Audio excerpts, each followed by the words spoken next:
So welcome back to our Business Resiliency series. I'm Ariana. And I'm Ashley. Today we're here with Lillie from Bridges and Boundaries Counseling Services. How are you doing today, Lillie? I'm doing okay. Thanks for inviting me to be here. Absolutely. So to get everyone kind of acquainted with you and what you do, can you tell us a little bit about yourself and your business? Sure. Bridges and Boundaries Counseling Services is a mental health counseling small group practice.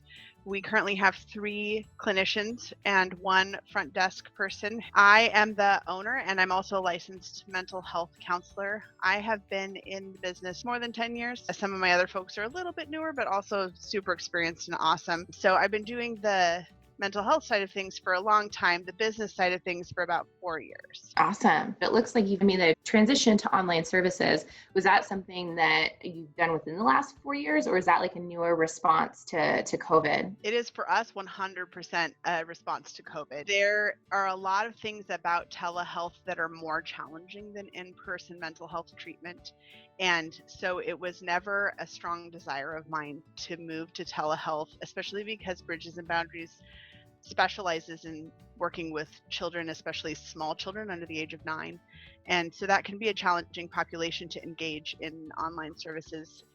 So we did that as a response to the COVID-19 pandemic, that we wanted to be able to maintain the mental health of the people that we serve, while also protecting everyone's physical safety. That's amazing. And that is a really quick turnaround and a huge adjustment for your business. You've mentioned some of the challenges. Are there aspects of it that you're enjoying right now? I'm not sure that there are a lot of parts of it that I find really enjoyable.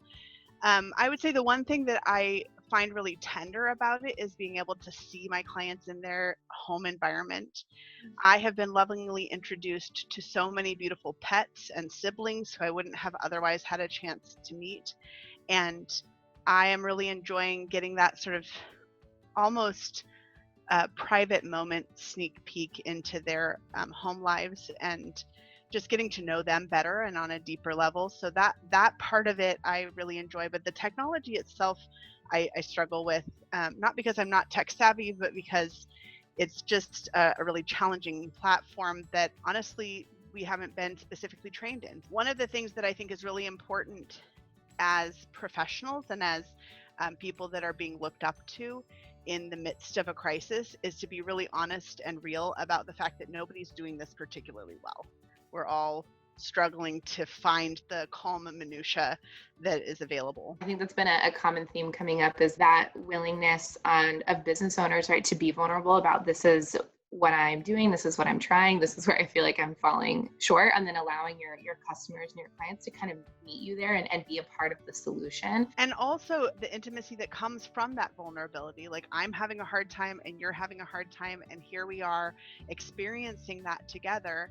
And I see online that some people are referring to that as like a global trauma, which it certainly could be. I also think it has the opportunity to be a global coming together, a global intimacy. I think that that's really powerful. And I think that that fits really well with this idea of resiliency and how we look at something and how that can affect how we handle it and then that outcome. In regards to resiliency, how would you define resiliency, whether it's with the clients that you work with or from the business perspective? The thing that comes to mind is a phrase that my mom used to say when I was growing up that I hated, because you know how parents have those phrases that you just hate when you're a teenager, but now has the ring of wisdom, which is that every time that I complained about something changing abruptly or an unwanted change, she would say, "Lillie, adaptability, flexibility, creativity," as if it was this recipe for mitigating the effects of disaster. I really feel like that's been ingrained in me as the definition of resiliency, that when unexpected things happen, when disaster strikes, whether that's teenage disaster or a global pandemic, we have to be able to look around and adapt and be flexible and then find creative solutions. And I love that. I feel like I'm going to keep repeating that to myself. Like, it's a good little mantra. My mom would be very pleased. And then what would be like your top 2 tips for developing resilience? One of the things that we talk a lot about in counseling is assessing your resources. Oftentimes people, when they're experiencing crisis, feel like the resources are really limited.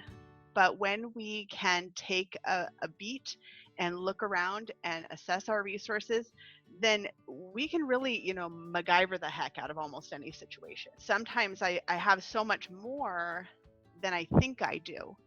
And so I think my first tip for resiliency would be to really look around and see what your resources are. Who are my support people?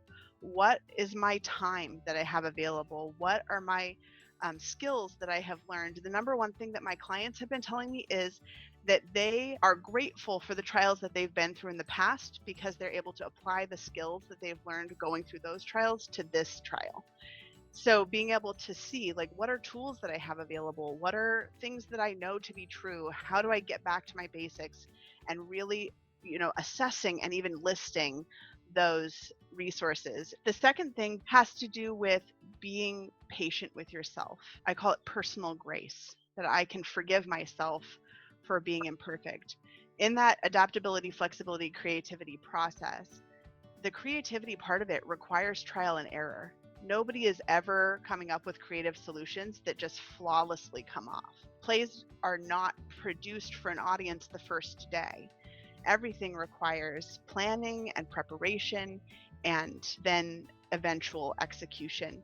And one of the things that's been really happening a lot with the COVID-19 pandemic is that we are being asked to make really significant changes without time to prepare or plan. There's just execution.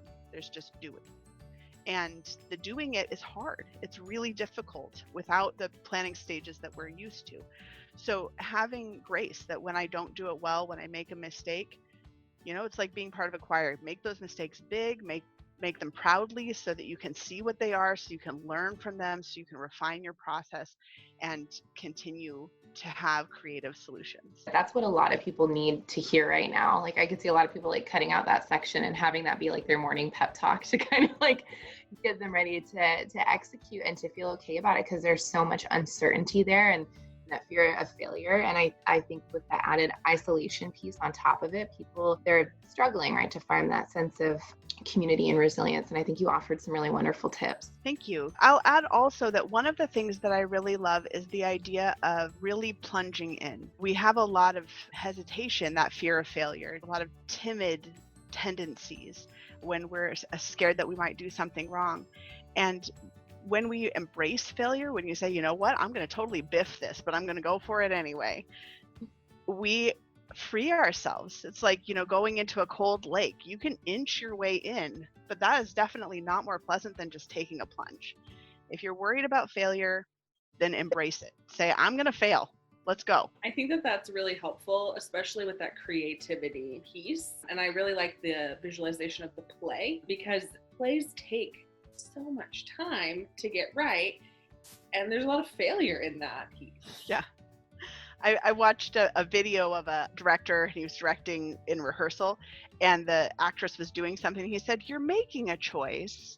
I'm not sure it's the choice you want to be making." And I feel like that's the voice in my head all the time. Like, okay, I'm doing it. I'm not sure it's the thing I want to be doing. And it's okay to sort of course correct midstream.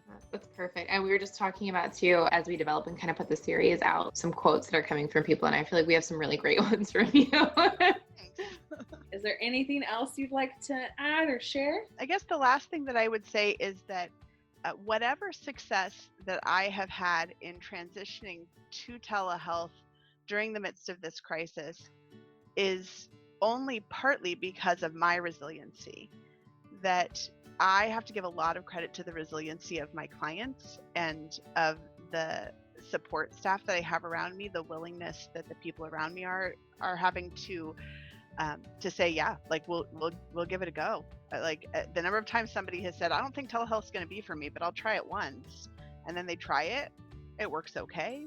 We can keep going. I just want to give some credit to the idea that resiliency in a business doesn't just come from the, flexibility and adaptability and creativity of the business owner, but also from the people who patronize that business. That's awesome. Thank you so much. We super appreciate you being on and sharing your wisdom. I feel like we just maybe got like a free therapy session. That was really nice. Actually, I feel a lot better. So. Oh, good. Yeah.